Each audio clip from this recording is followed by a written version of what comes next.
budget আৰু এখন পূৰ্ণাংগ বাজেট 2025-26 বৰ্ষৰ এখন পূৰ্ণাংগ বাজেট দাখিল কৰা হল কালিৰ দিনটোত কিন্তু এই বাজেটখনত কি থাকিল এই বাজেটখনৰ পৰা মধ্যবিত্তই লাভ হল নে নাই এই বাজেটখনত কৃষকসকল লাভ হল নে নাই এই বাজেটখনত কৃষক মধ্যবিত্ত শ্ৰমজীৱী লোকসকল দলিত লোকসকল বা যিসকল জনগোষ্ঠীয় লোক আছে বা যিসকল আদিবাসী লোক আছে এই লোকসকলে কি পালে কি পাবলৈ সক্ষম হল এই বাজেটখনৰ পৰা ইতিমধ্যে সাধাৰণ জনতাৰ আশাত চেঁচা পানী পেলালে 2025 আৰু 26 বৰ্ষৰ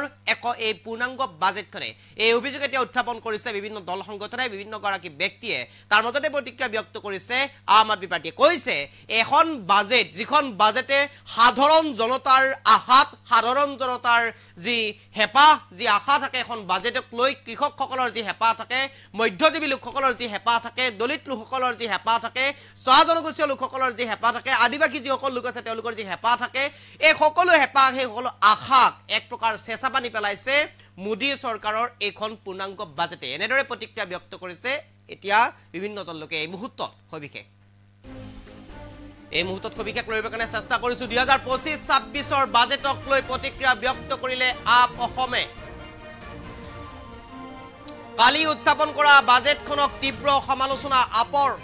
কালি যিখন বাজেট দাখিল কৰা হল সেই বাজেটখনক লৈ তীব্ৰ সমালোচনা কৰা হৈছে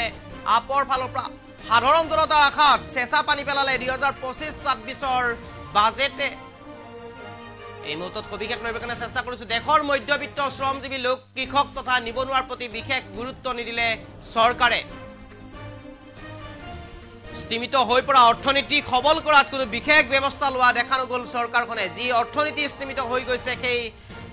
অৰ্থনীতি উন্নত কৰাৰ কাৰণে কোনো ব্যৱস্থা গ্ৰহণ নকৰিলে চৰকাৰে নিজৰ মুনাফা লাভৰ বাবে নতুন উপায় উলিয়াইছে চৰকাৰে নিজৰ মুনাফা লাভৰ বাবে নতুন উপায় এতিয়া উলিয়াইছে বাজেটৰ জৰিয়তে চৰকাৰে আদিবাসী পিছপৰা শ্ৰেণী দলিত সংখ্যালঘু মধ্যবিত্ত তথা গ্ৰাম্য দৰিদ্ৰ লোকসকলৰ বাবে নাই কোনো বৈপ্লৱিক আঁচনি নিবনুৱা সমস্যা সমাধানৰ ক্ষেত্ৰত কোনো ব্যৱস্থা নোলোৱাৰ অভিযোগ আপৰ এই মুহূৰ্তত সবিশেষ লৰিবৰ কাৰণে চেষ্টা কৰিছো কালি যেতুকে এখন পূৰ্ণাংগ বাজেট দাখিল কৰা হল সংসদৰ মজিয়াত আৰু বিত্তমন্ত্ৰী নিৰ্মলা সীতাৰামনে যি বাজেট উত্থাপন কৰিলে সেই বাজেটখনক লৈ এতিয়া বিভিন্ন ক্ষেত্ৰত বিভিন্ন গৰাকী ব্যক্তি তথা বিভিন্ন ৰাজনৈতিক দলে এতিয়া প্ৰতিক্ৰিয়া ব্যক্ত কৰিছে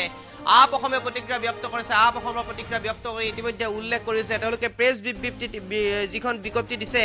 সেই প্ৰেছ বিজ্ঞপ্তিখনত ইতিমধ্যে তেওঁলোকে উল্লেখ কৰিছে কেন্দ্ৰীয় বাজেটত লৈ প্ৰতিক্ৰিয়া প্ৰকাশ আম আদমি পাৰ্টিৰ বাজেটখনে দেশৰ মধ্যবিত্ত শ্ৰমজীৱী লোক কৃষক তথা নিবনুৱাৰ প্ৰতি কোনো নতুন আশাৰ সঞ্চাৰ কঢ়িয়াই নানিলে বুলি মন্তব্য কৰিছে আপ অসমৰ ৰাজ্যিক সভাপতি মনোজ ধানোৱাৰে লগতে বাজেটখন দেশৰ স্তিমিত হৈ পৰা অৰ্থনীতি সবল কৰাত কোনো ব্যৱস্থা দেখা নগল বুলি মন্তব্য কৰিছে ডক্টৰ ভৱেন চৌধুৰীয়ে আৰু ইতিমধ্যে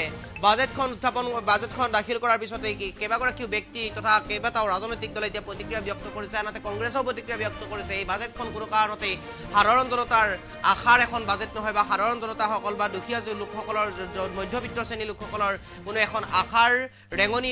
দেখা পোৱা এখন বাজেট নহয় বুলি ইতিমধ্যে উল্লেখ কৰিছে বাজেটখনত এতিয়া প্ৰতিক্ৰিয়া ব্যক্ত কৰা পৰিলক্ষিত হৈছে আম আদমি পাৰ্টিৰ ফালৰ পৰা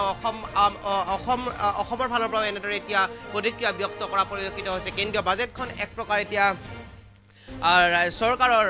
যি মুনাফা লাভৰ আদায়ৰ বাবেহে এখন বাজেট নিৰ্মাণ কৰা বুলি ইতিমধ্যে উল্লেখ কৰিছে এই বাজেটখনত যে কোনো নতুনত্ব নাই এই বাজেটখনৰ আগৰ পৰাই যে চলি আহিছে কেইটামান নতুন শব্দ ব্যৱহাৰ কৰা হৈছে বাজেটখনত কিন্তু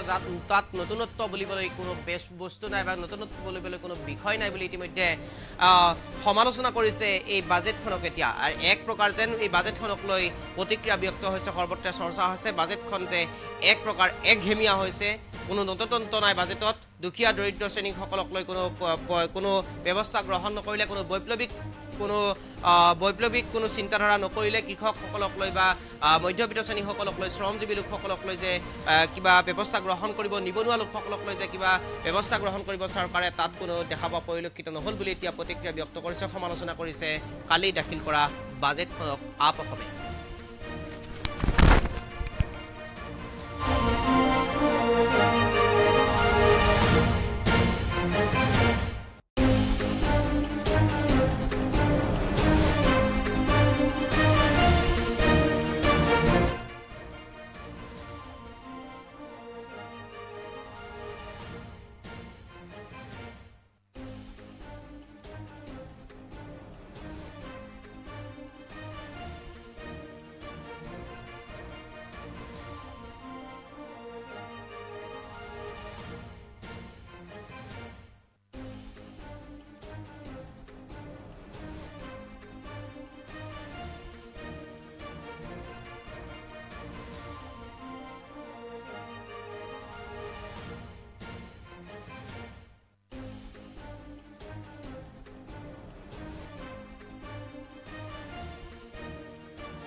বিপৰীতে